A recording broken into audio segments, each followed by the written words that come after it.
Hello friend, मैं are के एक बार फिर से आपका इस हमारे यूट्यूब चैनल पीएससी बायो वाला में स्वागत है। दोस्तों, प्रीवियस क्लासेस में मैंने आपको टाइप्स ऑफ रोटर के बारे में बता रहा था। तो मैंने दो रोटर के बारे में बताया, पहला वर्टिकल, दूसरा फिक्स्ड। पहला था क्या था आपका, पहला आप था वर्टिकल रोटर था। दूसरा आपका था एक रोटर जिसको हम लोग स्विंग आउट रोटर के नाम से जानते हैं। ठीक, तो आपका ये तीसरा रोटर होगा जिसका नाम है फिक्स्ड एंगल रोटर। क्या नाम है? Fixed angle rotor. ठीक, क्या नाम है आपका? Fixed angle rotor. तो इसमें क्या होता है, ये जो रोटर होते हैं, इस रोटर में जो आपके ग्रुप बने होते हैं, किसके? टेस्ट ट्यूब के। यानी कि टेस्ट ट्यूब रखने वाले जो ग्रुप बने होते हैं वो फिक्स्ड होते हैं, पहली बात, इसलिए इसका नाम फिक्स्ड पड़ा। और वो जो रोटर होता है वो 45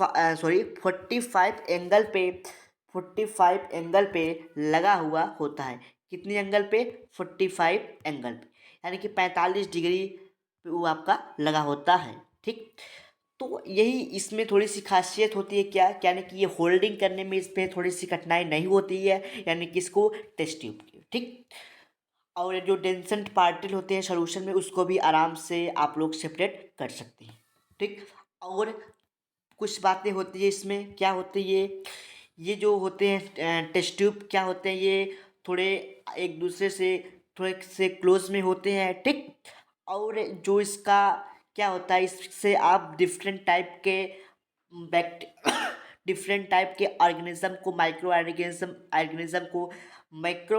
को, माइक्रो और मैक्रो, यानी कि छोटे और बड़े दोनों ऑर्गेनिज्म को आप लोग सेपरेट कर सकते हैं। ठीक, उसके बाद न्यूक्लिक एसिड को सेपरेट कर सकते हैं, एमिनो एसिड को सेपरेट कर सकते हैं। तो इसका काम क्या है? सेपरेशन का। ठीक, तो आइए समझते हैं। तो इसमें कुछ सेंटेंस बना लिखे गए हैं, आइए एक एक करके समझते हैं। फिक्स्ड एंगल रोटर, ये आपकी हेडिंग हो गई। A fixed angle rotor holding tube at a fixed angle, यानी कि ये एक निश्चित एंगल पे क्या होता है, ये फिक्स होता है। कितने एंगल पे? 45, यानी कि 45 डिग्री पे क्या होता है, ये आपका जो रोटर होता है वो फिक्स होता है। ठीक, इस पे 45 पे। ड्यूरिंग सेंट्रीफ्यूगेशन प्रोसेस, जब सेंट्रीफ्यूगेशन प्रोसेस होता है तब डेंसेंट पार्टिकल, यानी कि जो छोटे पार्टिकल, हल्के पार्टिकल होते हैं सोल्यूशन में, ठीक, will be separated toward the angle of the centripetal force. Centripetal के फोर्स के कारण उसके जो बल लगता है उसके कारण क्या होता है, ये टुवर्ड्स आउटसाइड, टुवर्ड्स यानी कि एक तरफ हो जाते हैं। उसके बाद इन मेनी केसेस, बहुत से केसेस में क्या होता है कि जो ये आपके टेंशन पार्टिकल होते हैं will be from concentrated pellet at the bottom of the tube, यानी कि जो छोटे पार्टिकल होते हैं वो बॉटम पे आपके यानी बैठ जाते हैं। अगली पॉइंट आगे समझते हैं क्या लिखा गया है। Fixed angle rotor are usually used for the pelleting applications such as pelleting yeast bacteria, different types of mammals। यानी कि यहाँ पे ये बताया गया है कि जो फिक्स्ड एंगल रेटर होते हैं ये बैक्टीरिया, मेमेलियन सेल को और ईस्ट को, उसके बाद सेल ऑर्गेनेल्स को, ठीक, आरएनए, डीएनए, प्रोटीन को, एंजाइम को, ठीक, एमिनो एसिड को क्या करने के लिए, ये सब सेपरेट करने के लिए इसका उपयोग किया जाता है। These rotor are also used for the isopanic separation of micromolecules like nucleic acid, यानी कि इसका उपयोग किसके लिए भी किया जाता है? न्यूक्लिक एसिड, जो आपको मैंने ऊपर ही बता दिया था। चाहे वो मैक्रो हो चाहे वो माइक्रो, छोटे बड़े न्यूक्लिक एसिड को सेपरेशन के लिए इसका उपयोग किया जाता है। फिक्स्ड एंगल का क्या एप्लीकेशन है उसके बारे में समझते हैं। Fixed angle rotor are used for separation of micromolecules like RNA और डीएनए, यानी कि ये आरएनए डीएनए को सेपरेट करने के लिए यूज किए जाते हैं। उसके बाद है आपका fixed angle are use for the separation of mammalian cell, यानी कि यह मैमेलियन सेल को भी सेपरेट करने के लिए इसका उपयोग किया जाता है। अगली पॉइंट में है these rotor are use for the penetrating the yeast bacteria different types of mammalian cell, यानी कि ये डिफरेंट टाइप के सेल्स को भी, ठीक, मैमेलियन सेल्स को भी, बैक्टीरिया को, ईस्ट को, इन सबको क्या करता है, पेनेट्रेटिंग एजेंट को क्या करता है, ये सेपरेट करता है।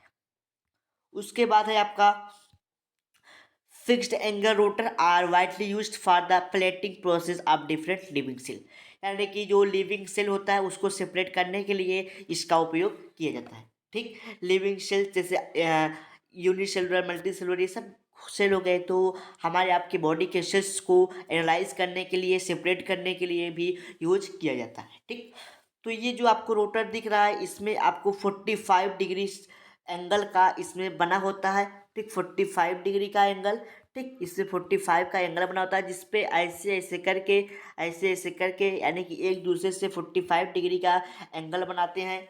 ठीक, यानी कि हर रोटर में जो जितने भी इसमें ग्रुप होंगे, तो उसमें क्या होता है, 45 डिग्री का, कितने, 45 डिग्री का क्या होता है, एंगल बना होता है, जिसमें इसको यानी कि टेस्ट ट्यूब को होल्ड किया जाता है, रखा जाता है, किसमें, ग्रुप में, यानी कि आप एक होल बना होता है जिसको ग्रुप बोलते हैं, उस ग्रुप में क्या कहता है, टेस्ट ट्यूब को डाल दिया जाता है इस सब में। ठीक, ऊपर ये एक रिंग बनी होती है, रिंग टाइप स्ट्रक्चर, तो इसको रोटेट करती है, तो इसमें क्या होता है, टेस्ट ट्यूब को होल्ड कर दिया जाता है और रख दिया जाता है। ठीक, उसके बाद जो नीचे की तरफ दिखाई पड़ रहा है यहाँ पे, वो सब आ जाते हैं छोटे बड़े जो भी आपके जो पार्टिकल्स होंगे।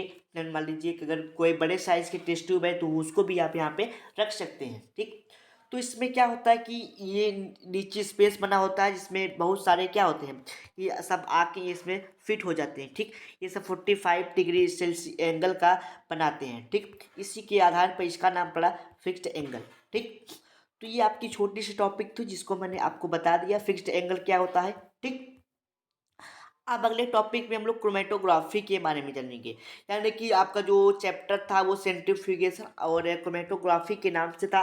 तो आपका सेंट्रीफ्यूगेशन आज समाप्त होता है और हम अगले लेक्चर में क्रोमेटोग्राफी के बारे में समझेंगे कि क्रोमेटोग्राफी क्या होता है, उसके प्रिंसिपल को जानेंगे और उसमें क्या क्या बातें होंगी उसको समझेंगे, यानी कि क्या क्या हमको पढ़ना होगा उसको आइए देख लेते हैं एक बार हम लोग किसके, अपने सिलेबस के माध्यम से, कि उसमें क्या क्या पढ़ना होगा।